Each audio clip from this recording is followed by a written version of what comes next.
آئیں ذرا آج آپ کو قرآن کا زندہ معجزہ بتاتے ہیں کہ کیسے قرآن نے 1400 سال پہلے جو بات کہی تھی آج سائنس بھی اس بات کو مان رہی ہے۔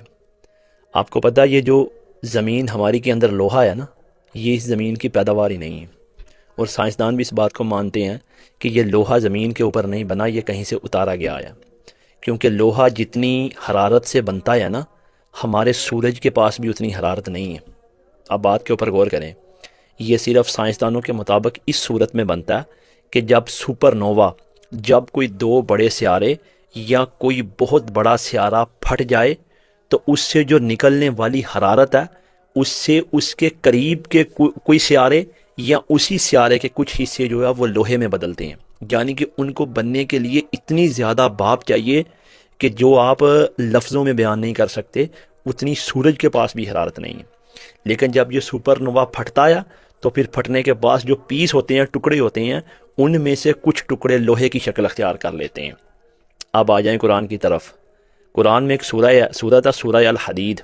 57 نمبر، جس کا مطلب ہے لوہا۔ اس میں اللہ کی ذات نے یہ بیان کیا ہے کہ یہ جو لوہا ہے نا، ہم نے اس کو زمین کے اوپر اتارا ہے، اور اس میں انسانوں کے لیے بڑے فائدے ہیں،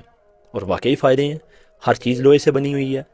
اب دیکھیں، سائنس کہتی ہے کہ یہ جو لوہا ہے یہ ہماری زمین کے اوپر اتارا گیا ہے، یعنی کسی سپر نووا کا اس طرح دھماکہ ہوا اور اس کے ٹکڑے لوہے میں بدلے اور وہ زمین کے اوپر اترے،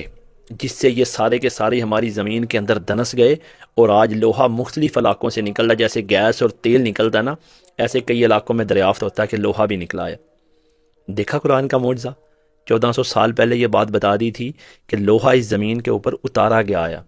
اور سائنس بھی آج یہی کہتی ہے کہ لوہا اس زمین پہ نہ بن سکتا ہے، نہ سورج کے پاس اتنی طاقت ہے کہ وہ بن جائے، یہ کہیں باہر سے آیا ہے۔